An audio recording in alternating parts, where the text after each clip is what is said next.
say has weighed with me. And if that didn't show, I would be surprised. He must be the person I most often quote or cite, quite unashamedly.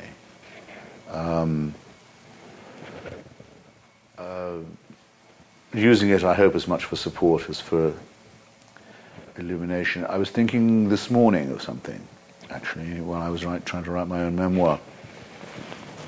The job of the intellectual, the so-called public intellectual, as we're now for some reason doomed to call it, is or ought to be to say something along the following lines: it's more complicated than that. You mustn't simplify this. There's more complexity to the subject. That's what an intellectual should be doing to public discourse, one thinks. But then there are occasions when it seems to me that the reverse is the case, that actually what the really thoughtful person should be saying to you is actually, it's simple. Couldn't agree more. Do not make complexity here where none is required. I was trying to imagine what Barack Obama would say if he was asked about Salman Rushdie. Would he say, of course I'm for free expression over religious sensibilities every time? He wouldn't be able to do it, I suddenly realized. He's never been asked. But in his campaign to remake our relationship with the Muslim world, no one's ever asked him the fatwa question. Could he just give a straight reply? And no dancing around? I bet you he could not. A tough one. Whereas the most boring thing I ever said about Salman Rushdie was the only thing I wanted to say, which was, you have to be on his side, there's no other side you can possibly be on. Don't accuse me something of complicated there. I understand what complexities people want to introduce, but I'm here to repudiate them and say, no, keep it simple. Orwell's very good in that way. It's very hard to tell what the truth is, and some people even say that you can't quite do that there may not even be such a thing as objective truth. That doesn't mean you shouldn't try for it, but crucially it doesn't mean the following attempted corollary, which is you wouldn't know a lie when you saw one. You may not be able to tell the truth every time. Not tell it, I mean detect it. Identify it. But you sure can identify a lie. And if you refuse yourself the lie, say, I just won't tell any, even if it suits me or my cause, I won't do it. I make that simple renunciation. It's amazing what you'll have to do instead. This is, some people might say, simplistic, but in that case, then the word simplistic deserves an upgrade. So I was just brooding on this morning, and I realized that being even able to think or argue in this way, even if it's not very profound, does have its utility. And I get it, at any rate, from the visible, palpable relationship within the writing of Orwell between language, truth, and logic, between plain, honest speech, transparent political positions, detestation for euphemism and for falsification. It'll get you a long way. Lionel Trilling says, in his introduction to Homage to Catalonia, the first time the book was ever published in the United States, long after Orwell was dead, he said that the great thing about Orwell is he's not a hero. He's uncomfortable for that reason, because he shows what anyone can do with just a few resources. The ability to write, the power of facing unpleasant facts, the refusal of the lie, and a bit of moral and physical guts, as we used to say in English schools, courage. You can peel away all the flummery of fascism, colonialism, Stalinism, religion, just like that. And of course people hate this because they think only a hero can do this, so they're excused, they don't have to.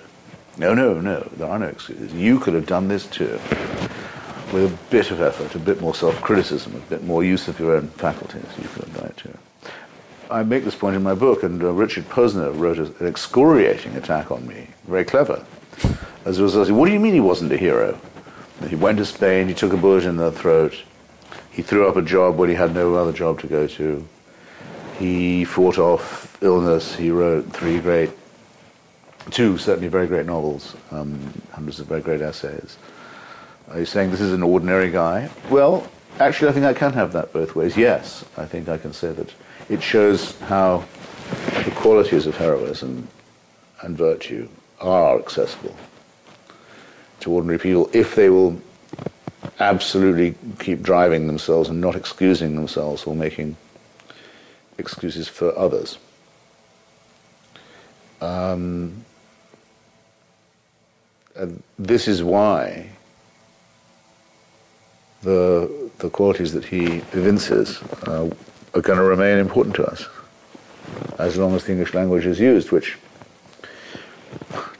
I don't know how far I'm trespassing now on your time, but another little thing he got completely right, writing to his friend Mulkraj Anand, a writer in Bombay who'd been working for the BBC Indian service, and who was attacked in India for writing novels in English, saying you're using the conqueror's language, you're using the language of the white man. And was attacked in England for being a babu, a sort of wannabe white man, who was really a wog. In disguise, and Orwell said, pay no attention to this. It doesn't matter how you're insulted, you'll get insults from both sides of this. But what's going to happen within, it'll happen quite soon, is there will be a whole department of English literature written by Indians. And great advances in the novel and in fiction in general, and in criticism will be made. It'll be like American literature is. It'll be a whole subject in itself. He must have written that to Anand in the mid-40s. Now, no literate person can go into a bookstore and not see, or not have read, or picked up by now, something by Rohinton Mistry, or Salman Rushdie, or Hanif Qureshi, or I'm running out of the names. Vikram Seth. I've just forgotten the Vidya Naipal, well, he's from Trinidad, but yes. And Shiva Naipal, also from Trinidad, but yes, of the Indian diaspora, of course. And others who I'm sure I haven't even heard of, who are Indians writing in Uganda, probably in English, or in South Africa. Undoubtedly there are names I don't know. Very interesting and very clever to have noticed that on the thing they prided themselves in most, their language, the English could be outdone by people who they looked down upon. I mean, it's really true. Arundhati Roy, I have huge disagreements with a lot of what she writes, but she writes it very beautifully. Geeta Mehta, another great woman Indian writer. So, yes, language, truth, logic, a certain attachment to historical irony, I think, is important. Understanding some of the laws of unintended consequences. If you do this, you can go a long way. My guest today has been Christopher Hitchens. Thanks for being part of Econ Talk.